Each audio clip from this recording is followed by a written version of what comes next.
Halo Sobat Dunia Seribu Besar, semoga Sobat selalu diberi kesehatan, panjang umur, dan rizki yang melimpah, amin. Sebelum masuk ke alur ceritanya, jangan lupa dukung channel ini ya dengan klik subscribe, like, komen, dan share, terima kasih. Mari kita lanjutkan perjalanan, Likie. Puff. Raja Elemental melepaskan dua sinar api, satu murni dan satu lagi mengandung es. Kombinasi ini berhasil mengubah waktu dan ruang sambil mempertahankan domain yang unik. Kegilaan api entah bagaimana diredakan oleh kedekatan yang dingin, menghasilkan serangan yang stabil. Mingxi dan yang lainnya tidak dapat menahan diri agar tidak terkejut. Mereka telah melihat kobaran api yang dahsyat beberapa kali di masa lalu dari Fire AP dan Madenet God. Elemental King serangan tampak seperti dunia yang berbeda jika dibandingkan. Ini mungkin menjadi alasan mengapa Ice Fire Palace dianggap sebagai cabang ortodoks dari Madenet Lineage. Es dan api saling melilit untuk membentuk penjara di sekitar Flame Eater Child. Hanya satu bara api yang mengandung kekuatan yang cukup untuk mengubah puncak menjadi lava. Namun, bocah itu menghancurkan penjara itu tanpa sedikit pun kerusakan. Meski begitu, dia tidak bisa keluar dari wilayah itu. Ikuti aku kembali. Perintah Raja Elemental. Apa yang sedang dia coba lakukan? Mingxi dapat melihat bahwa sang raja tidak ingin menyakiti lawannya, anak pemakan api bukan dari istana api es. Raja adalah leluhur kuno dengan 5 buah sedangkan lawannya hanya memiliki 3, tidak sulit baginya untuk membunuh bocah itu, tetapi sepertinya itu bukan tujuannya. Anak itu mungkin layak untuk dinantikan. Bisik Yunyun, bagaimanapun juga, dia adalah sebuah keajaiban. Yang lain setuju dengan penilaian ini. Flame Eater tidak diajarkan oleh leluhur kuno tetapi masih berhasil mencapai tingkat yang begitu tinggi. Oleh karena itu, kemungkinan besar istana besar tertarik untuk mempelajari prosesnya. Sayangnya, hanya raja mereka yang cukup kuat untuk menekan anak itu tanpa membunuhnya. Setelah beberapa kali membanting namun tidak berhasil, Flame Eater Child yang lamban itu mencoba hal lain. Ia membuka mulutnya dan menghisap dinding penjara yang menyalakan api itu seolah-olah ia adalah seekor jeda. Apa? Raja Elemental terkejut karena dia menyadari kekuatan yang terkandung dalam apinya. Penguasa naga lainnya tidak berani menghadapi mereka secara langsung. Bahkan menghalangi dengan harta karun pun tidak selalu berhasil. Ini tidak masuk akal. Mingxi berkata, tunggu, gelarnya. Akibatnya, wilayah kekuasaannya melemah. Sang raja tidak menyerah dan berteriak, baiklah, mari kita lihat batasmu. Ia mengaktifkan kelima buah itu dan menyatukannya menjadi sumber kegilaan. Mereka berputar terus-menerus dan mengubah wilayah itu menjadi sesuatu yang mengerikan. Udara dan struktur realita dilebur menjadi bentuk cair. Suhu tinggi membakar tanah hingga hangus. Tak ada yang bisa bertahan hidup meskipun satu-satunya target adalah Flame Eater Child. Anak laki-laki itu terus menyalakan api. Sayangnya, volume api yang sangat besar membuatnya tidak bisa bergerak sementara ia ditelan oleh lahar. Raja Elemental tidak begitu mengerti.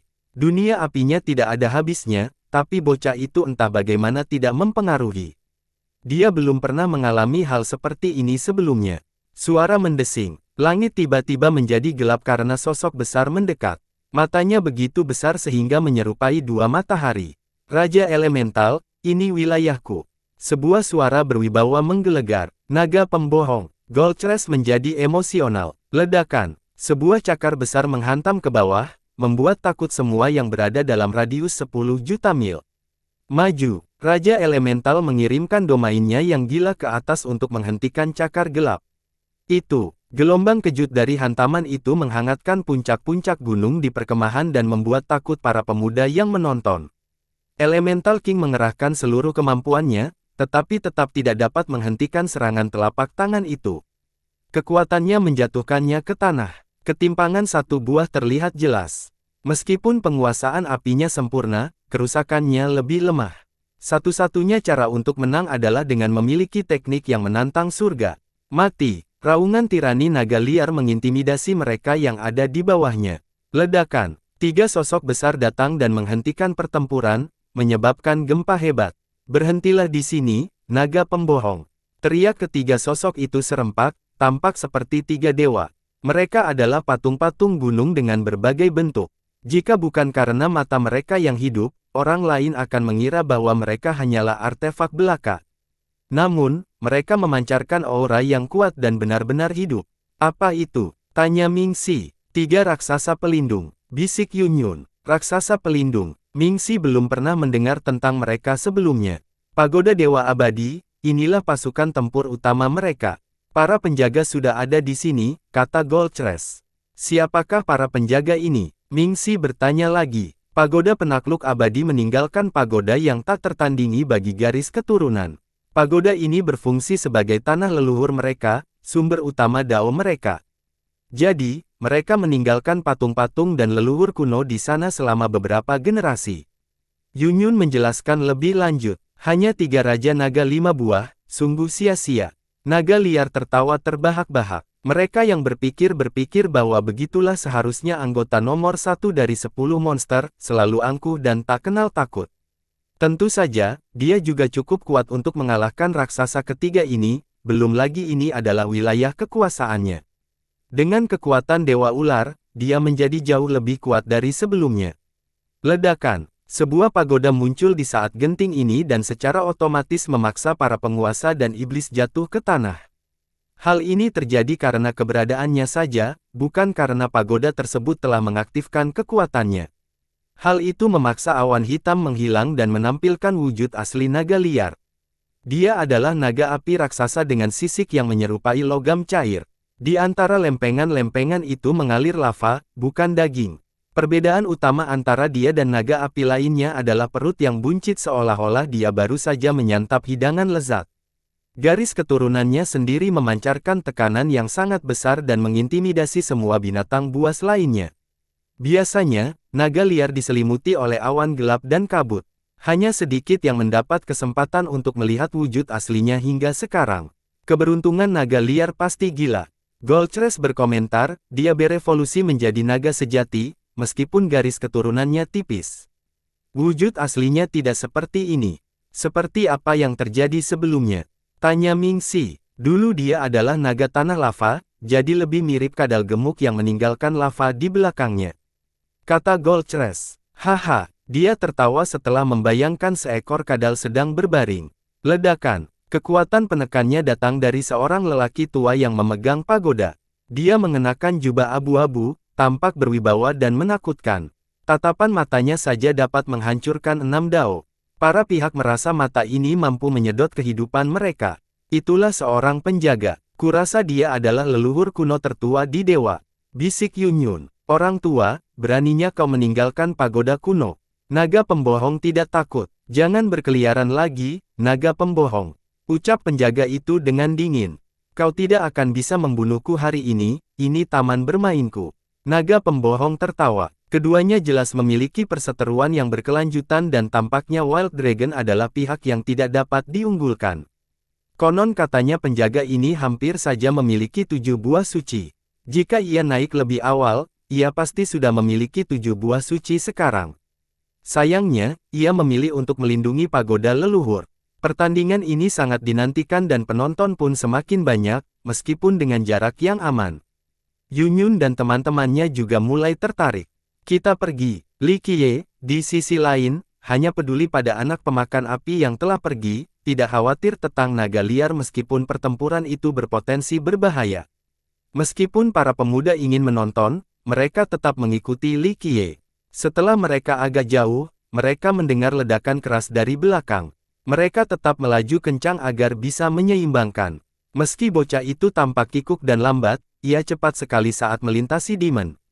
Mungkin karena kelelahan, ia akhirnya bersembunyi di dalam lembah dan duduk di depan lubang yang dalam. Sekilas, ia tampak seperti anak kecil ketakutan yang bersembunyi di tempat aman. Namun, melihat ekspresi yang bosan, ia lebih mirip ular piton yang kenyang setelah makan. Sekarang saatnya mencerna. Ia berdenyut dengan kobaran api yang menggila, hasil dari serangan elemental king yang menyalakannya. Ia tampak agak bosan saat sesekali melemparkan batu ke dalam lubang. Dia adalah sosok yang membingungkan, memiliki semua kemampuan dan mendominasi seorang penguasa naga tetapi tidak memiliki kondisi pikiran yang normal. Li Qiye mendekat dan duduk di sebelahnya. Yang lain berdiri di belakang Li Qiye, tidak berani mengucapkan kata pun. Mereka melihatnya sebagai anak yang lamban, lebih dari anggota 10 monster. Kali ini dia tidak melarikan diri, tidak ada reaksi apapun. Kelompok itu menunggu dengan sabar, menyadari bahwa Li Qiye tertarik padanya. Setelah beberapa saat, bocah itu sepertinya terbangun dari pingsannya. Meski begitu, matanya masih kabur saat ia bertanya dengan rasa ingin tahu, "Siapakah kamu?" "Siapa kamu?" Li Qiye tersenyum. "Aku adalah aku," jawab anak laki-laki itu. "Aku juga aku," kata Li Qiye. "Lalu siapakah aku?" Anak laki-laki itu tenggelam dalam pertanyaan-pertanyaan itu. "Kamu adalah kamu, dan hanya kamu," jawab Li Qiye. Hal ini membuatnya semakin bingung saat ia mencoba mencari jawabannya. Sayangnya, ada sedikit perubahan pada matanya yang berkaca-kaca, kekacauan itu tampak mengalir, meski hampir tidak terlihat. "Aku tidak mengenal diriku sendiri," katanya pada akhirnya.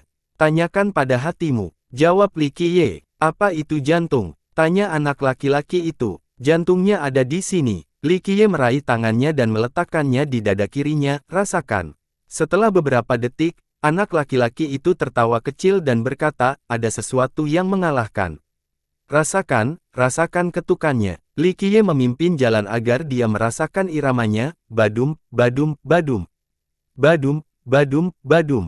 Pemakan api mengikuti jejaknya. Saat merasakan hentakan itu, dia menutup matanya seolah-olah sedang tidur.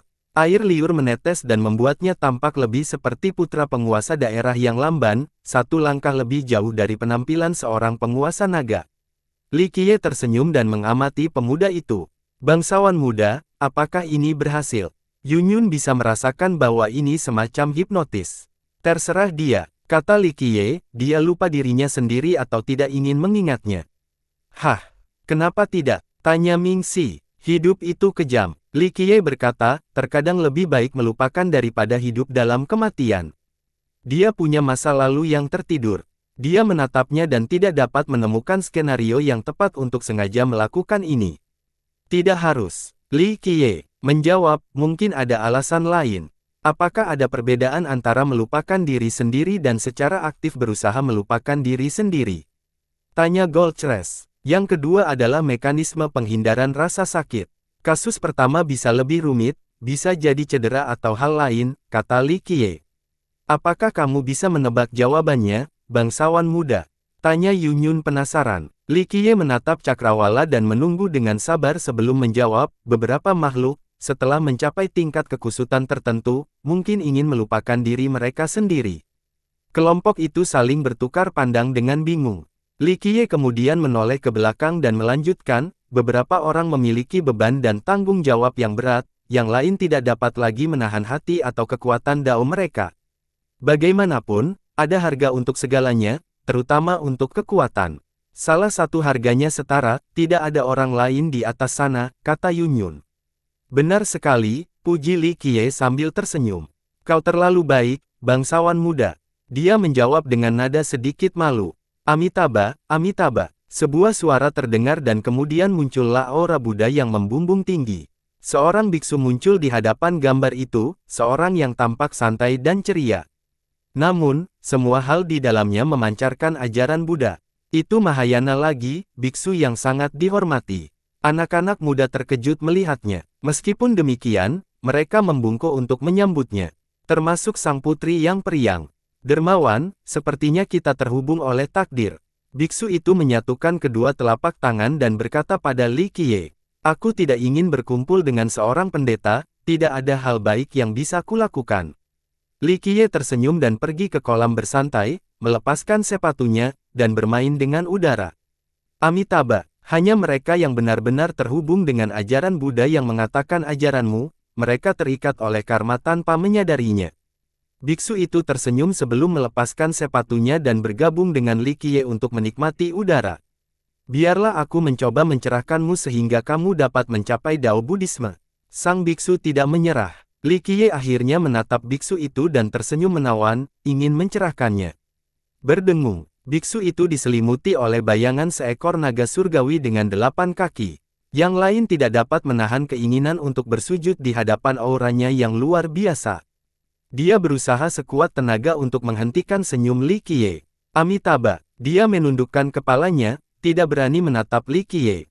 Senyum orang ini memiliki kekuatan jahat yang jauh melampaui pencapaiannya sebagai penganut agama Buddha saat ini.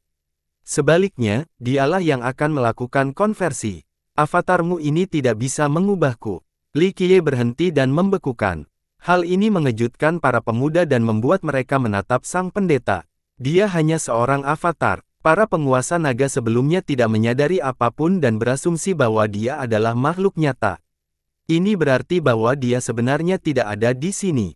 Amitabha, Anda benar, Sang Dermawan. Biksu itu mengakui sambil menyatukan kedua telapak tangan. Li Qiye nampaknya lebih peduli pada penjepitan kakinya di udara dibandingkan dengan biksu itu. Amitabha, biksu itu melanjutkan, Dermawan, mohon kunjungilah Tanah Damai saat Anda punya waktu. Tanah Damai. Kelompok itu saling bertukar pandang karena tempat ini berada di dua benua atas. Agama Buddha, salah satu dari 12 aliran, merupakan cabang dari Tanah Damai. Yang terakhir tidak termasuk dalam salah satu dari 5 kebohongan di sana. Konon mengatakan tempat ini merupakan sumber semua aliran Buddha di 6 benua. Masih belum menyerah untuk mencerahkanku. Bahkan wujud aslimu tidak akan mampu melakukannya. Li Qiye menatapnya. Petik 2 tanda seru petik 2. Para pemuda menjadi emosional dan menarik napas dalam-dalam. Mahayana dianggap sebagai biksu suci di benua-benua bawah. Dalam sejarah, beberapa penakluk dan penguasa naga menunjukkan rasa hormat kepadanya meskipun ia lebih kuat. Semua orang mengikuti preseden ini. Setiap kali orang bertemu dengannya, mereka langsung terkesan dengan auranya yang luar biasa dan pencapaiannya dalam ajaran Buddha. Bahkan penguasa naga yang kuat seperti Swordgrasp yang mulia tidak menyadari sesuatu yang aneh. Mereka tidak tahu bahwa ini hanyalah avatar, bukan tubuh aslinya. Apalagi dia tinggal di benua atas. Itu juga mengejutkan para pemuda. Seorang avatar yang bertahan hidup begitu lama jauh dari tubuh utamanya sambil berhasil menipu semua orang. Ada kengerian menakjubkan yang memisahkan benua-benua tetapi tampaknya tidak mempengaruhi avatar. Seberapa kuatkah biksu yang sebenarnya saat itu? Mereka bertambah setelah memikirkan masalah ini. Bisakah seorang penakluk 12 buah melakukan hal seperti ini? Mungkin tidak. Mereka menyaksikan dan memperoleh perspektif baru tentang lanskap benua bawah saat ini. Semua orang mengira yang terkuat saat ini adalah Conceal Conqueror sementara mereka mulai raw. Amitabha, ajaran Buddha menciptakan sang dermawan yang penuh takdir. Sang biksu tidak menyerah. Tidak ada hubungan antara aku dan agama Buddha dan bahkan jika ada, itu bukanlah hubungan yang baik. Li Qiye mengulurkan tangannya. Kau seharusnya berubah pikiran, dermawan, kata biksu itu. Aku tidak tertarik kecuali kau bisa mengubah 6 jalurmu menjadi 9, kata Li Qiye. Biksu itu menjadi emosional dan menatap Li Qiye dengan intens. Matanya tampak berubah menjadi 2 roda Buddha yang berisi 3000 dunia. Roda-roda itu dapat mencerahkan dan mengubah makhluk hidup atau jiwa apapun, tidak ada yang dapat menahan kekuatan ini. Para pemuda itu ketakutan, tetapi terkejut, mereka berdiri di belakang Li Qiye dan dilindungi olehnya. Sayangnya, hanya dengan sekali pandang ke arah biksu itu, mereka sudah terdorong untuk bergabung dengan agama Buddha. Li Qiye mengulurkan tangannya lagi dan menghentikan teknik itu. Cukup. Provokasi aku dan aku akan menginjak-injak tanah damai milikmu dan mengakhiri kalian semua. Amitabha, saya mohon maaf atas kelancangan dan ketidakstabilan hati saya sebagai seorang penganut Buddha. Ucap biksu itu sambil berusaha menenangkan diri. Sudah lama sekali sejak terakhir kali ia merasakan emosi ini. Dunia hanya mendengar tentang 6 jalan sementara Li Qiye tahu tentang 9 jalan. Dermawan, bagaimana Anda bisa mengetahui hal ini?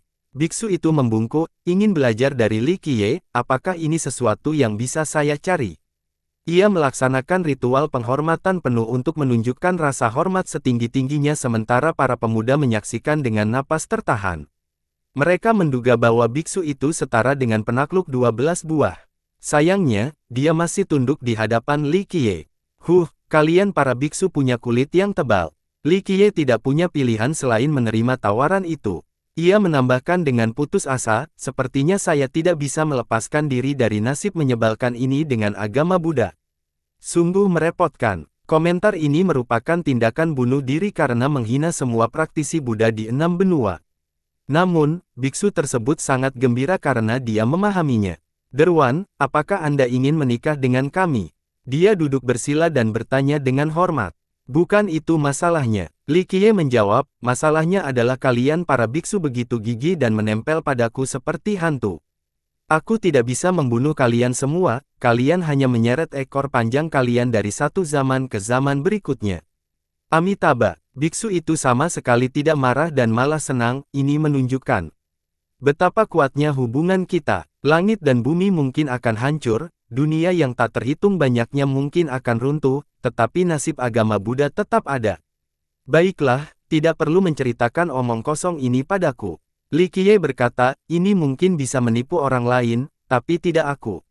Ini adalah tanggal yang sangat tepat. Tanah damai membutuhkan pencerahanmu, Sang Dermawan. Kata biksu yang gembira itu. Tidak, aku tidak ingin terlibat dengan kekacauan itu. Saat takdir memanggilku, biarlah begitu. Li Qiye menolak tetapi tetap memberi ruang untuk terlibat di masa depan. Sempurna, kata biksu itu, aku akan menunggumu selamanya karena hubungan kita abadi.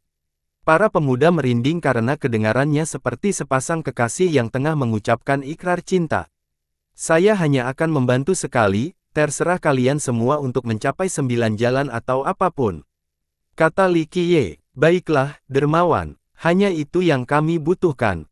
Kami bisa mengurus sisanya, kata biksu itu dengan gembira. Baiklah, sekarang bayangkan kau pergi dari hadapanku. Aku akan sakit kepala setiap kali melihat kepala botak. Li Qiye mengulurkan tangannya. Biksu itu dengan senang hati bangkit dan melihat sekilas ke arah anak pemakan api sebelum pergi. Amitabha, benih baik lainnya. Penyakitnya kambuh lagi setelah melihat pemuda itu. Ia tampak lebih seperti seorang perekrut daripada seorang pendeta, selalu bersemangat setiap kali melihat seseorang yang ditakdirkan untuk memeluk agama Buddha. Memangnya kenapa kalau dia benih yang bagus? Mau mengubahnya juga, kata Li Qiye. Itulah jalan agama Buddha, mengubah siapapun yang ditakdirkan untuk menjadi pengikutnya, kata biksu itu, bersemangat untuk mencoba. Avatarmu tidak akan mampu melakukannya, kamu akan terbakar habis sebelum apapun terjadi. Li Qiye tersenyum. Begitu ia, sang pendeta justru menjadi semakin tertarik, seolah-olah ia harus melaksanakan nasib yang telah ditentukan itu, terutama ketika hal itu semakin sulit. Saya mungkin tidak mampu melakukannya, tetapi saya percaya pada kekuatan ajaran Buddha. Dia menatap Flame Eater seperti seekor singa yang sedang mengintai. Semakin serius dia, semakin takut pula para pemuda. Dulu, mereka akan menganggap berhubungan dengan agama Buddha sebagai sebuah keberuntungan besar. Sekarang, mereka takut terlibat dengannya. Dia bukan penganut agama Buddha, takdir tidak bekerja di sini. Li Qiye berkata, lagi pula, tidak ada gunanya. Tanah surgamu hanya menyeret orang-orang ke bawah bersamanya. Sang pendeta menyerah setelah mendengar ini. Ia menangkupkan kedua telapak tangan dengan kecewa dan mengucapkan selamat tinggal, kalau begitu, saya pamit dulu. Setelah dia lama pergi, Ming Xi segera berkomentar, saat ini saya sangat takut pada biksu itu, saya tidak ingin lagi terlibat dengan agama Buddha. Yunyun dan Goldcrest mengangguk setuju. Agama Buddha mungkin tidak menyukai kalian bertiga meskipun kalian ingin bergabung. Jangan ingat biksu ini, orang-orang biasa akan senang jika diajak mengkonversi, itu sungguh sebuah keberuntungan. Li Qiye menggelengkan kepalanya, dan aku tidak menginginkannya. Ming Xi terkekeh dan berkata, menurutku Unteteret adalah tempat yang bagus, tidak yang terbaik. Jika dia ingin mengubahmu, sektemu akan segera mengirimmu padanya, kata Li Qiye. Ming Xi merinding karena Li Qiye benar. Jika orang penting ini berbicara tentang takdir yang menghubungkannya dengan agama Buddha, para senior di sekte itu pasti ingin dia bersatu. Kalau begitu kau harus melindungiku, bangsawan muda. Dia bersembunyi di belakangnya dengan nada main-main. Jangan khawatir, kalau dia ingin mengubahmu, dia pasti sudah melakukannya pada tampilan pertama. Li Qiye mendengus. Ia menghela nafas lega, sambil menamparkan dadanya. Sifatnya yang optimis dan ceria selalu membuat orang lain tersenyum. Pada titik ini, Flame Eater Child akhirnya terbangun dan membuka matanya, menampilkan siklus tak berujung yang berasal dari dalam dirinya. Sayangnya, ini hanya berlangsung selama sepersekian detik. Aku bukan aku, dia berteriak pada Li Qiye dengan bingung. Para pemuda menyadari sesuatu yang berbeda tentangnya tetapi tidak dapat menemukan hal yang spesifik. Tampaknya ia memperoleh cukup kejelasan untuk menyadari ketidakjelasannya. Itu tergantung versi mana yang kamu maksud, kata Li Qiye. Anak yang tidak pernah bereaksi terhadap rangsangan luar sepertinya sedang memikirkan komentar Li Qiye. Kalau begitu, aku ini orang seperti apa? Tanyanya. Pertanyaannya adalah, kamu ingin menjadi siapa? Kamu yang sekarang, masa lalu, atau masa depan? Li Qiye berkata dengan nada serius. Hal ini menyebabkan anak lelaki itu berpikir dalam diam lagi. Seperti apa dia di masa lalu? Bisik Mingxi, bertanya-tanya apakah dia memiliki masa lalu yang bahagia atau traumatis. Li Qiye tidak menjawab dan memberi anak itu waktu untuk berpikir. Setelah beberapa saat, dia bertanya, yang sebenarnya aku yang sebenarnya. Yang kamu inginkan? Jawab Li Qiye, aku ingin menjadi orang itu. Dia masih terlihat sedikit bingung namun tetap memberikan jawaban, minta aku melakukannya. Li Qiye menghela nafas dan berkata, ya, itu mungkin. Kurasa ini takdir yang bekerja lagi. Karena aku telah mengambil sumber dewa milikmu, aku akan mengembalikan kekayaanmu. Ekspresinya menjadi serius saat dia melanjutkan, ingat, jangan menyesali keputusanmu. Ada harga untuk segalanya, tidak peduli siapa dirimu. Harga untuk segalanya, ulang anak laki-laki itu. Bangsawan muda, apakah ada situasi yang lebih buruk baginya saat ini? Dia sudah lamban berpikir, tidak ada yang mau terus seperti ini. Mingxi tidak bisa menahan diri untuk tidak menyela. Apa salahnya menjadi orang bodoh? Tanya Li Qiye. Dia terdiam sejenak sebelum menjawab, tidak ada seorang pun yang ingin menjadi bodoh dan tidak peduli dengan dunia di sekitarnya. Apa gunanya waspada? Apakah rasa sakitnya akan hilang? Ketakutannya, rasa tidak berdaya. Li Qiye menjelaskan, orang bodoh menganggap semua hal sama. Misalnya, tidak ada perbedaan antara Anda dan biksu tadi. Hidup dan mati juga sama. Seperti kata pepatah, langit dan bumi tidak baik, mereka memperlakukan semua hal seperti anjing jerami.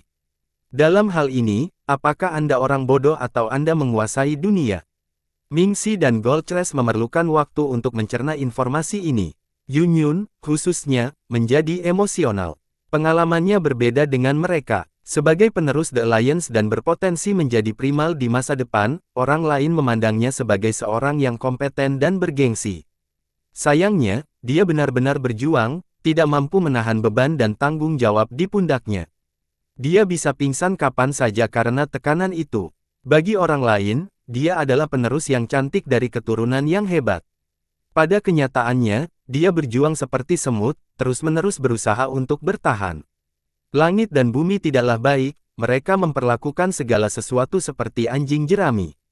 Dia berjanji, Tao tidak memiliki emosi, tetapi para praktisinya dipenuhi dengan emosi. Memang, kamu sudah satu langkah di pintu sekarang dan akan menjadi luar biasa. Li Qiye mengangguk setuju dan mengulurkan telunjuknya untuk mengetuk dahi. Meletus. Suara Grand Dao bergema di pikiran. Nyanyian itu mengubah fondasi daunnya menjadi sesuatu yang berbeda. Dia gemetar dan jatuh ke tanah, memasuki keadaan pencerahan yang mendalam. Kakak Yunyun sangat berbakat, mampu mempelajari Dao saat ini. Puji Mingxi. Goldcrest merasakan hal yang sama, menyadari bahwa ia baru saja memperoleh kekayaan yang besar. Sayangnya, dia tidak memiliki kesempatan dan bakat yang sama. Ini karena identitas dan statusnya. Kalian berdua berbeda dan tidak akan bisa meraih keberuntungan ini. Kata Li Qiye. Keduanya mengangguk setuju. Aku ingin melihat ke belakang. Anak pemakan api pun selesai mengambil keputusan. Melihat ke belakang akan mengubah segalanya di masa depan, pikirkanlah ini dengan hati-hati. Li Qiye berkata dengan sabar. Aku ingin melihat ke belakang. Flame Eater mengangguk dan berkata dengan tegas. Mingxi dan Goldcrest, pada titik ini, menyadari bahwa Flame Eater bukanlah orang bodoh. Indra keenamnya memang tersegel seperti yang dikatakan Li Qiye. Tidak ada jalan kembali dari ini. Ini akan menentukan masa depanmu, apakah itu bahagia atau sedih. Kata Li Qiye, tidak senang maupun sedih, bagaimana dengan itu? Tanya pemakan api, bagaimana keadaanmu saat ini? Li Qiye tersenyum. Pemakan api dan yang lainnya menyalakan api. Pertama, apakah ada hal positif dari menjadi orang bodoh? Tidak ada seorang pun di dunia ini yang menginginkan hal ini untuk dirinya sendiri. Di sisi lain, dia tidak pernah khawatir atau merasa sedih seperti anak kecil. Ini jelas merupakan hal yang positif. Terlebih lagi, dia adalah seorang Raja Naga dengan 3 buah dan masih memiliki ruang untuk berkembang. Oleh karena itu, dia bisa hidup tanpa mengalami emosi negatif apapun. Dengan perspektif ini, digambarkan lebih baik menjadi dirinya. Kurangnya kesedihan menyiratkan kebahagiaan. Apakah ada orang yang benar-benar bahagia? Tanya pemakan api. Dalam jangka pendek, tentu saja. Dalam jangka panjang, mereka yang berada di puncak mungkin tidak bahagia. Bahkan surga pun khawatir, kata Li Qiye. Jadi menjadi orang bodoh itu menyenangkan, terutama jika bisa menjadi Raja Naga, gumam Mingxi. Kata-katanya membuat mereka berpikir, tampaknya bahkan para petarung terkuat pun masih memiliki banyak masalah dan beban. Ini tidak berlaku bagi anak pemakan api. Aku tidak tahu, pemakan api ragu, ketidaktahuan adalah kebahagiaan, apapun bisa membuatmu tersenyum. Li Qiye menambahkan, yang lain tidak punya pilihan selain setuju. Seseorang seperti Flame Eater bisa menemukan hiburan dalam apapun, entah itu harta karun, master top, angin sepoi-sepoi, atau bahkan seekor semut. Sebaliknya, para pembudidaya hanya peduli dengan kekuasaan dan menjadi serakah saat melihat harta karun. Mereka tidak akan membuang waktu sedetik pun untuk melirik seekor semut. Sang pemakan api mulai mempertimbangkan pilihannya, tetap bodoh atau mencari masa lalu terlebih dahulu dan dari situ, ia akan dapat mengetahui versi mana yang ia inginkan untuk masa depan. Setelah beberapa lama, dia menatap Li Qiye, pandangan yang kabur sedikit menjadi lebih jernih. Dia berkata, aku ingin melihat apa yang telah kulupakan. Pikirkanlah mengapa Anda memilih untuk melupakan. Li Qiye menyinggung inti permasalahan. Pemakan api. Apa niatnya sengaja membuang masa lalu? Para pemuda pun memikirkan hal itu, dengan asumsi bahwa pemakan api tidak selalu seperti ini. Apakah masa lalu terlalu menyakitkan? Atau mungkin masa lalu itu menyenangkan, tapi sayang, kebahagiaan itu hanya sementara. Setelah mengalami kebahagiaan yang luar biasa ini, tidak ada hal lain dalam hidup yang dapat dibandingkan dan ini menjadi sumber kematian. Aku harus ingat. Aku adalah aku, terlepas dari baik atau buruk dan terlepas dari masa lalu atau masa depan. Kata pemakan api, matanya berkedip-kedip karena cahaya. Li Qiye menghela nafas dan berkata, pada akhirnya, manusia selalu mencari alasan untuk hidup. Ekspresinya menjadi serius saat dia berkata, tidak ada jalan kembali setelah ini. Apapun yang terjadi selanjutnya adalah karena pilihanmu dan akan menjadi takdirmu. Ya, pemakan api tidak ragu lagi. Li Qiye mengangkat kedua tangannya dan menariknya ke bawah, menyebabkan langit miring, pembukaan dimensi baru. Sebelum pemuda itu sempat sadar, dia dan anak pemakan api menghilang ke dimensi baru ini. Dao mengalir terus-menerus dan tercurah seperti air terjun surgawi. Rune terwujud menjadi kenyataan dan selalu diproduksi. Waktu dan ruang terkurung di sini, hanya Grand Dao yang bekerja. Dao ada di dalam hati. Li Qiye melantunkan mantra dan Dao di sini beresonansi dengannya. Dao ada di dalam hati. Pemakan api mengulang dan mencoba melakukan derivasi Dao yang sama. Hati terletak di dalam pikiran seseorang, dan selama pikiran itu tidak dapat binasa, maka jalan agung juga akan tetap ada. Li Qiye melanjutkan, hati terletak pada pikiran seseorang, dan selama pikiran itu tidak dapat binasa, maka jalan agung juga akan demikian. Pemakan api ternyata dapat mengimbangi Li Qiye. Jika ada orang lain yang melihat ini, mereka akan tercengang tak terlukiskan. Saat Li Qiye melantunkan mantra, ia menghasilkan kehebohan besar dan mengungkap misteri yang tak terduga sambil selaras dengan irama langit dan bumi. Ini adalah sesuatu yang sangat dekat dengan kekuatan penciptaan. Selama proses ini, anak laki-laki itu mengalami perubahan yang sangat besar, mirip dengan naga asli yang terbungkus dalam cangkang yang terbuat dari lumpur. Cangkang ini akhirnya direbut kembali dan ia pun menjadi berseri-seri. Api yang menggila itu mulai berdenyut dengan kecepatan yang meningkat. Awalnya, api itu kacau dengan berbagai elemen yang diinfus, air, amarah, dan afinitas yang tidak diketahui. Api ini telah dilahapnya di masa lalu dan menjadi pembohong. Ledakan. Setelah ledakan pada saat paling kritis, metamorfosisnya selesai. Api yang kacau itu dimurnikan dan ketidakmurniannya dibakar, meninggalkan api gila yang paling murni. Dao ada di dalam hati. Mantra Li Qiye menggemakan pemikiran dan menciptakan bab tertinggi. Waktunya telah tiba bagi Li Qiye untuk melancarkan gerakannya, melemparkan jarum yang terbuat dari hukum Dao langsung ke dahi pemakan api. Hancurkan, teriaknya. Ambil kembali. Indra keenam anak laki-laki itu yang tersegel hancur. Dia menjerit kesakitan saat sesuatu mengganggu pikirannya. Kenangan masa lalu muncul kembali, seorang anak yang diganggu yang dipenuhi dengan kemarahan dan kemarahan. Ah! Dia membuka matanya lagi, kekacauan yang kacau telah membakar seluruhnya. Api gilanya yang murni membubung ke langit dan membakar semua yang ada di dimensi ini. Bintang-bintang pun berubah menjadi abu. Api itu juga menelannya dan tidak menyisakan tubuh fisiknya. Setelah cangkangnya hilang, ia berubah menjadi makhluk yang terbuat dari api. Teriakan itu terus berlanjut saat api membakar seluruh dimensi ini. Hukum Dao yang tak terbatas di sini terbakar habis hingga tak tersisa. Makhluk yang berapi-api itu dipenuhi amarah dan kebencian, memandang seluruh dunia sebagai musuh. Ah! Raungannya menggema di seluruh dimensi sementara lubang-lubang hitam terbentuk dari kehancuran yang sangat besar. Jika kekuatan ini lolos dari dimensi saat ini, maka semua benua yang lebih rendah akan terbakar menjadi ketiadaan. Penguasa dan penguasaan naga tidak layak disebut. Hal ini juga berlaku bagi para penakluk dan penguasa Dao. Meskipun begitu, Li Qiye tetap berdiri di sana dan membiarkan kobaran api menghantamnya sambil melantunkan mantra. Selama mereka tidak dapat binasa, maka jalan besar juga akan lestari. Malah, ia tampak santai, seolah-olah sedang berendam di sumber air panas dan menikmati panasnya yang sedang. Kata-kata dan hukumnya menjadi satu-satunya hal yang tersisa di dimensi ini. Mereka menjaga dimensi jalinan tetap utuh atau hal itu akan menyebar ke benua-benua yang lebih rendah. Mantra Li Qiye berfungsi untuk memeles dan mengendalikan kobaran api. Setelah waktu yang cukup lama, kobaran api mulai mereda. Dia menatap pemuda yang berapi-api itu seolah-olah ini adalah sebuah mahakarya. Tiga benua bagian bawah menikmati kedamaian dan sinar matahari hari ini hingga ledakan keras yang terjadi di Madenet Lineage. Sumbernya berasal dari neraka yang ditinggalkan oleh leluhur mereka. Oleh karena itu, para anggotanya tidak memerlukan seorang guru untuk mempelajari Dao. Selama seseorang bersedia menyembah api gila, mereka akan mampu mengolah Dao agung yang agung ini dan menjadi tak terkalahkan. Beberapa tokoh terkenal termasuk penakluk api dingin dan penakluk gila. Pengguna api yang cakap kemudian menciptakan sekte mereka sendiri, dari dimulainya garis keturunan yang hebat. Hari ini, seluruh wilayah berguncang hebat. Fenomena serupa terjadi saat penaklukan para penakluk besar mereka. Kemudian muncullah bayangan besar di langit.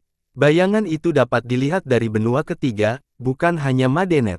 Api yang berkobar-kobar menyerbu ke udara dan menembus kubah langit bagaikan tinju yang besar, memicu habisnya sosok itu. Semua anggota Madenet, baik murid biasa maupun leluhur kuno, berdiri di hadapan dahsyatnya kobaran api. Hal ini juga berlaku bagi orang lain di tiga benua. Para penakluk dari keturunan lain tidak dapat mempercayainya. Neraka ini tidak dapat dihentikan. Di istana Gatchaser, Konceal Conqueror tertinggi juga membuka matanya. Dia menatap ke kejauhan dan melihat sosok yang bermandikan api neraka, ekspresi berubah drastis menjadi hasilnya. Fenomena ini juga mencapai wilayah kekuasaan iblis yang luas. Para monster dan Raja Iblis melihat bagaimana langit terbakar oleh api yang menggila. Lihat! Goldcrest gemetar karena terkejut. Mereka saling bertukar pandang dan mengetahui bahwa ini ada hubungannya dengan Flame Eater Child. Beruntung bagi semua orang, kekuatan ini muncul entah dari mana dan menyebar dengan cepat. Para leluhur kuno dari Madenet merasa bingung dan ketakutan. Mereka mendekati sumber itu tetapi tidak bisa masuk ke dalam. Mereka menduga bahwa sosok sebelumnya menggunakan sumber mereka untuk menjadi lebih kuat. Meskipun menggunakan Dao ini, mereka tahu bahwa memasuki neraka dengan paksaan yang sama saja dengan bunuh diri. Pada akhirnya, mereka memilih untuk tidak melakukan apapun karena ini adalah satu-satunya pilihan. Kembali di Demon, ruang beriak sedikit dan Li Qiye keluar dalam posisi yang sama, dengan kakinya yang bergoyang di udara. Namun, Flame Eater Child tidak ditemukan dimanapun. Bangsawan muda, di mana pemakan api? Tanya Ming Si. Li Qiye keluar dari air dan Yunyun membantu memakai kembali sepatunya. Kembali ke tempat asalnya, kata Li Qiye. Apa api yang tadi? Tanya Goldcrest. Dia sambil menjawab tersenyum, tidak ada yang lain. Kelompok itu tidak dapat mempercayainya karena kobaran api tadi dapat menghancurkan dunia. Ayo pergi, aku tidak tahu apakah Shadow Rider masih ada di Demon. Aku jadi sedikit lebih tertarik sekarang, kata Li Qiye, kembali ke tujuan awalnya. Sebelumnya, Li Qiye berhasil menemukan arah Shadow Rider. Kini, jejaknya telah hilang. Mereka melakukan perjalanan ke tempat terakhir yang diketahui di mana Shadow Rider berada, sebuah pegunungan dengan penampakan seekor naga melingkar. Tidak di sini, menarik, kata Li Qiye sambil berdiri di titik tertinggi. Apakah petunjuknya sudah hilang sekarang? Para pemuda itu terkejut karena Li Qiye selalu memegang kendali. Bau darah menutupi segalanya, cukup juga pekat, sepertinya itu adalah dewa, kata Li Qiye sebelum melangkah ke arah tebing. Rombongan itu mengikutinya dan melihat pemandangan yang luar biasa. Kedua gadis itu emosional menjadi karena ini adalah pertama kalinya mereka mengunjungi tempat ini. Di mana tempat ini? Tanya Mingxi. Pemandangan di hadapan mereka tidak akan dianggap istimewa di tempat lain di benua yang lebih rendah. Namun, ini adalah iblis. Mereka melihat deretan gedung-gedung tinggi dan istana-istana megah yang berpuncak pada penampakan sebuah kerajaan besar. Ini bukan pemandangan langka bahkan di tempat seperti Chaos. Masih ada kerajaan dan kota yang kuat di wilayah yang dilanda konflik itu. Sayangnya, Demon bertemu dengan iblis dan binatang buas. Budaya manusia berkembang belum sejauh ini, jadi tempat ini merupakan penyampaian yang unik. Phoenix City milik Goldcrest sudah cukup mengesankan dan langka. Sayangnya, kota itu tampak seperti desa jika dibandingkan dengan kerajaan ini. Yang terpenting, Phoenix masih memiliki jejak alam liar dengan patung burung dan binatang buas. Totem juga dapat dilihat. Hal yang sama tidak berlaku untuk kota sebelum mereka. Kelihatannya sama bertahan dengan lokasi lain di dunia luar. Tempat itu juga dipenuhi oleh para pembudidaya manusia. Mereka memilih untuk tinggal di sana dalam waktu lama atau bahkan mendirikan sekte di sana. Aku tidak tahu ada tempat seperti ini di Demon, kata Mingxi sambil mengamati istana-istana itu. Istana-istana itu tampak megah dan beradab. Ini adalah kota jangkrik emas, salah satu keajaiban di 10 gunung besar. Tentu saja, ini adalah kota terbesar di sini. Goldcrest berkata dengan kagum, inilah alasan semua orang menghormati raja. Dia tidak hanya membangun kota besar ini, dia juga berhasil membuat binatang buas dan raja iblis lebih beradab. Lebih jauh lagi, dia menjaga hubungan yang kuat dengan garis keturunan Dao lainnya dan membawa para persahabatan dari luar ke sini, termasuk orang-orang penting. Itu adalah jalan yang benar, sebuah cara untuk membantu iblis berkembang, kata Yunyun. Di 10 gunung besar, para iblis dan binatang buas dapat melakukan apapun yang mereka inginkan, dunia yang benar-benar kejam, tidak ada yang menghalangi mereka untuk bertarung dan membunuh. Jangkrik emas berbeda, rajanya merekrut banyak pengikut dan memulai peradaban yang belum pernah terjadi sebelumnya di alam liar. Membangun kota ini mudah. Li Qiye menilai masalahnya, kesulitannya terletak pada perubahan sifat binatang buas dan iblis. 10 gunung besar sangat luas dan tidak kekurangan sumber daya alam. Raja iblis yang kuat dan binatang buas raksasa muncul di sini, tetapi tanpa melepaskan kekerasan mereka tidak akan pernah bisa mencapai akhir Dao Agung dan mencapai kesuksesan tertinggi. Jika kita hanya berbicara tentang mengubah budaya, dia mungkin lebih berprestasi daripada para dewa yang memerintah. Goldcrest suaranya terdengar. Ini adalah komentar yang tidak sopan yang diucapkan seorang penyembah. Meskipun demikian, ia sangat menghargai Raja Jangkrik Emas. Begitu mereka memasuki kota itu, mereka semakin terkesan dengan kemegahan dan kemakmurannya. Bahkan manusia pun mulai menghuni kota itu dan berkembang biak dari generasi ke generasi. Bagaimana ini bisa menjadi bagian dari Demon? Yang ada hanyalah toko-toko dan pedagang, bukan binatang buas yang mencari mangsa. Ada banyak orang di luar hari ini. Goldcrest memperhatikan sesuatu yang berbeda. Para pembudidaya dari keturunan besar lainnya hadir, banyak di antaranya merupakan orang-orang penting dan leluhur. Setelah berbicara dengan beberapa orang yang lewat, dia mengetahui bahwa ada jamuan makan di istana utama untuk menghubungi para penting. Mereka ingat bahwa Li Qiye diundang oleh raja sendiri tetapi Li Qiye menolaknya. Kudengar Dewa Lalat Darah juga akan datang ke sini, ini spesial karena dewa yang mengatur jarang muncul, kata Goldcrest. Mingxi sangat gembira dan pergi berkomunikasi dengan anggota sektenya. Beberapa saat kemudian, dia kembali dengan senyum berseri-seri, hehehe, saya ingin kalian semua tahu bahwa ini bukan sekadar persahabatan sederhana. Raja Jangkrik Emas memiliki 2 sumber emas dan dia ingin agar semua orang melihatnya.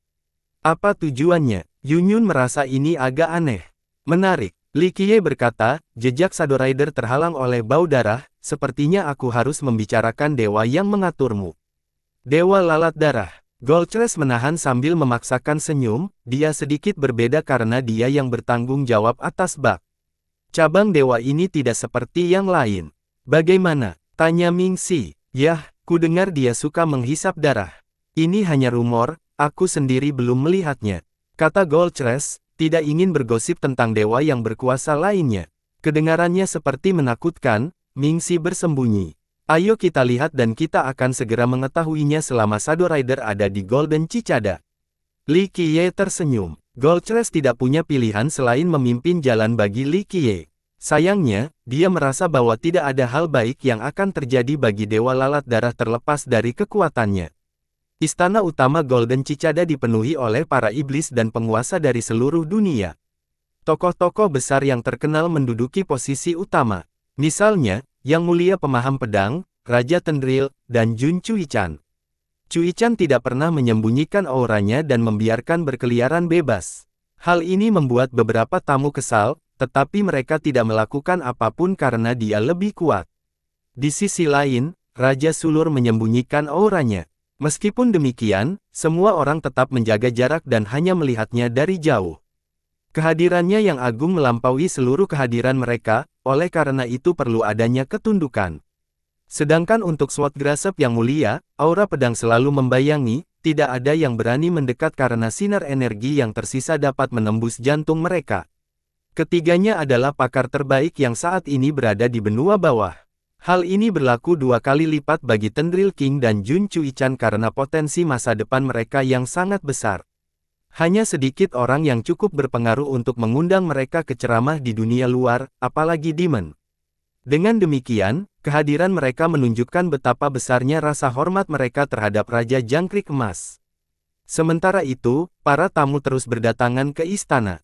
Ledakan. 3 sosok besar dengan aura yang sangat kuat mendarat. Orang-orang harus mendongak untuk melihat mereka karena ukurannya sebesar gunung. Pagoda pelindung raksasa. Para tamu berteriak. Ketiganya memiliki 5 buah suci, ini adalah kekuatan yang harus diperhitungkan terlepas dari waktu dan tempat. Seorang lelaki tua berdiri di tengah ketiganya. Ekspresinya dingin dan cukup mengintimidasi hingga membuat lutut semua orang lemas. Dia memiliki 6 buah, jelas yang terkuat di antara kerumunan saat ini. Saudara pelindung, suatu kehormatan bagi saya untuk mengundang Anda ke sini. Raja Jangkrik Emas mendekat dan menyambutnya dengan antusias. Tamu-tamu lainnya diterima oleh murid-muridnya tetapi dia mengurus tamu-tamu penting. Kau terlalu baik, Saudara Jangkrik Emas, kata penjaga itu dengan sopan. Kelompok itu memberikan banyak muka kepada Jangkrik Emas dengan berpartisipasi secara langsung. Semua orang ada di sini, begitu. Pagoda pelindung tidak tampak sombong atau tidak sopan, hanya acuh tak acuh. Sword Grasp yang mulia berasal dari dewa sehingga mereka memiliki hubungan yang baik. Dia juga datang untuk mencengangkan. Raja Sulur dan Jun Cuichan adalah junior sehingga mereka berdiri untuk menyambut wali. Meskipun demikian, meskipun mereka adalah senior yang lebih kuat, dia tidak menunjukkan rasa tidak hormat. Bagaimanapun, itu hanya masalah waktu sebelum mereka melampaui batasnya. Mungkin itu juga tidak akan lama jadi tidak ada maksudnya seperti leluhur yang angkuh. Berdengung, ruang beriak dan 2 lelaki tua muncul di atas istana. Salah satu mengenakan jubah polos dengan sulaman bunga putih di atasnya, tanda berkabung. Lelaki tua lainnya mengenakan jubah biru dan melayang dengan bangga di udara. Mereka memiliki kehadiran para dewa tanpa perlu pamer. Pemakaman Dewa Langit beroda ganda. Banyak tokoh besar terkejut, tidak menyangka akan melihat leluhur kuno ini di sini hari ini. 2 leluhur kuno dari pemakaman surga, adik-adik Dewa Skistompar, kata seorang tamu. Keduanya mengangkat tangan dan menciptakan portal yang beriak. Seorang sahabat lain yang seusia dengannya keluar dari dalam. Ledakan. Saat dia melangkah maju, terdengar seolah-olah langit diinjak-injak bersama orang lain. Hal ini melumpuhkan manusia dan iblis. Dia memegang roda surgawi, harta karun utama yang memancarkan keilahian yang luar biasa. Bahkan para penguasa naga gemetar saat melihatnya. Dewa Skistomper, gumam Raja Sulur. Ini adalah leluhur kuno terkuat dari Heaven Burial. Selain 6 buah sucinya, ia ditakuti karena harta karunnya, Skistomper Well, senjata yang dikabarkan ditinggalkan oleh Heaven Burial Conqueror. Heaven Burial Lineage telah menghasilkan banyak master top dan dia adalah salah satunya. Namun, tidak ada satupun dari mereka yang dapat mendobrak pola yang ditetapkan oleh sang penakluk dan tetap memilih untuk menggunakan senjatanya. Raja Sulur bertanya-tanya tentang situasi ini, mengapa Raja Jangkrik Emas mengundang begitu banyak leluhur kuno terkemuka ke sini hari ini. Lama tak melompat, saudara Skistomper. Golden Cicada menyapa ketiga tuan dari pemakaman surga. Benar sekali, saudara Jangkrik Emas. Skistomper tersenyum seolah sedang berbicara dengan seorang teman lama. Setelah memasuki istana, dia menyapa penjaga pagoda karena mereka berada di lantai yang sama. Lama tak berjumpa, aku tak mengira kau akan mendapat undangan dari kakak Jangkrik Emas. Pagoda, kata penjaga, aku di sini bukan hanya untuk pesta, ada bocah nakal yang harus kubunuh. Skistomper melirik ke arah kepadatan dan membuat kemacetan mereka. Tak seorang pun berani menatap. Siapa? Tanya penjaga pagoda. Namanya Li Qiye. Nafsu darah Skistomper melonjak, menyebabkan suhu tubuh turun. Banyak hal yang bisa dilihat, mereka telah mendengar tentang Li Qiye yang membunuh Halo Monarch. Dewa Skistomper jelas ada di sini untuk membalas dendam karena raja adalah keturunan sekaligus murid langsungnya. Mereka datang dengan persiapan kali ini, 3 leluhur kuno dan artefak pamungkas. Saya pernah mendengar tentang dia sebelumnya, kata Divine Guardian. Sihir adalah salah satu cara untuk menggambarkannya, kata Jun Cui-chan, tidak berani meremehkan Li Qiye.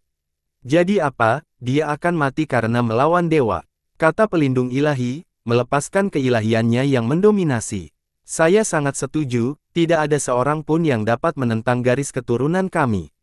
Suara keras lainnya bergema di seluruh wilayah. Cahaya menambahkan lapisan pada segalanya seperti air raksa yang mengalir. Dunia cahaya muncul di atas istana dan akhirnya mereka ada di bawah. Cahaya ini disajikan untuk dinikmati dengan nyaman, bukan untuk ditakuti. Ini adalah lampu penuntun dalam kegelapan, yang memungkinkan para pengembara berjalan tanpa ragu-ragu. Ini membuat orang ingin tunduk pada cahaya. Seorang pemuda berjalan keluar dari cahaya itu.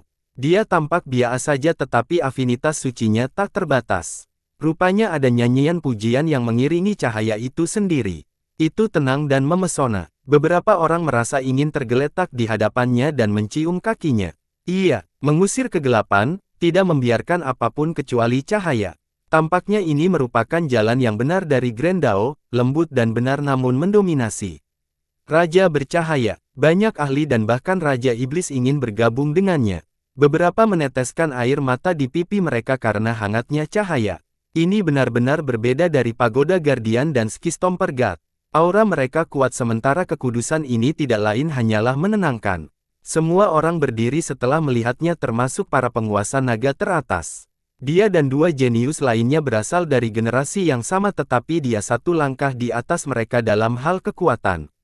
Dia memiliki 6 buah suci dan berasal dari istana God Chaser.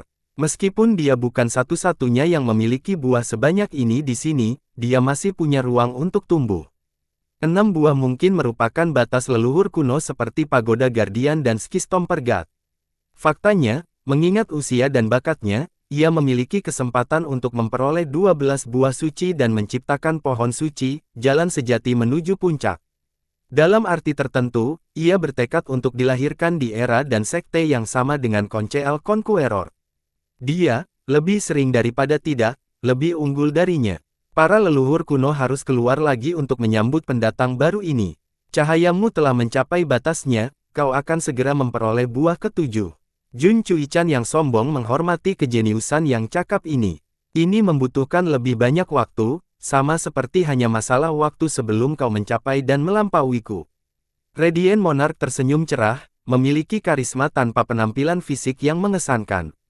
Jun Cui-chan merasa terhormat dipuji oleh jenius terkuat saat ini dan tertawa bahak, haha, kamu terlalu baik. Aku perlu menghabiskan lebih banyak waktu bersama sehingga aku bisa belajar dari yang terbaik. Deity dan Luminous dulunya adalah musuh bebuyutan, tetapi permusuhan itu telah sirna seiring berjalannya waktu. Kedua jenius ini menghargai bakat masing-masing dan ingin berteman. Haha, kalian yang mengaku mengabaikan yang saleh hanyalah sekelompok orang munafik, yang saling memuji sambil berpikir sebaliknya. Seseorang tertawa dan menyela pembicaraan mereka. Angin kencang pun terwujud menjadi kenyataan, menerbangkan puing-puing dan para petani yang lemah. Orang-orang mendongak dan melihat naga api besar dengan perut yang besar. Aura naganya menjulang di atas semua iblis. Ini adalah masalahnya. Naga pembohong. Mereka menyambut gelarnya dan menjadi takut. Orang gila ini bisa saja memulai pernikahan di sini. Skistomper dan Pagoda Guardian mengerutkan kening setelah melihatnya. Saudara naga liar, mohon menahan diri dan duduklah. Teriak Raja Jangkrik Emas. Naga liar mendengarkan dan mengubah wujudnya menjadi manusia. Ia mendarat dan tersenyum, Jangkrik Emas, bagaimana mungkin kau tidak mengundangku ke komunitas besar ini? Golden Cicada terkekeh sebelum menjawab, aku tidak ingin mengganggumu karena kamu sangat sibuk. Ayo, duduk di sini. Dia buru-buru membawa naga liar ke wilayah bergengsi bersama para penguasa naga lainnya. Mereka adalah para petinggi generasi ini, 3 di antaranya adalah penguasa naga 6 buah. Mereka mewakili kekuatan terkuat dari apa yang disebut jalan kebenaran. Di sisi lain, Wild Dragon jelas merupakan penjahat. Meskipun demikian, dia tidak takut berada di dekat mereka. Dia melihat sekeliling sebelum tersenyum pada Pagoda Guardian, kakek tua, jangan melihat dengan pandangan kotor itu. Aku di sini untuk membahas dewa yang berkuasa, bukan untuk melawanmu. Pagoda Guardian juga tidak ingin bertarung, begitu juga dengan Skistomper God. Di lokasi lain, mereka tentu saja memiliki keunggulan dan tidak akan menyia-nyiakan kesempatan ini. Membunuh Wild Dragon akan membuat mereka terkenal dan menyingkirkan sumber masalah bagi dunia. Aku akui bahwa istana Gatchaser agak mengerikan di generasi ini. Dia kemudian berbicara kepada Raja Radiant, hanya Anda yang bisa melakukannya, tetapi ada juga Conceal Conqueror, yang pasti lebih dari yang bisa kutangani. Dia tidak keberatan mengungkapkan pikirannya kepada Gatchaser. Itulah gayanya, selalu langsung dan jujur. Kalau begitu ubahlah caramu, rekan Daois. Raja Cahaya berkata, jika kau memilih melakukan kekejaman, apalagi kami, Cahaya tidak akan mengampunimu. Nada bicaranya sopan dan mendominasi. Hanya sedikit orang di benua bawah yang berani berbicara kepada naga liar dengan cara seperti ini. Haha, potensimu memang tak terbatas, tapi masih ada jalan panjang yang harus ditempuh sebelum kau bisa membunuhku. Aku bahkan tidak takut pada Eight Stallion, apalagi kau. Bersambung.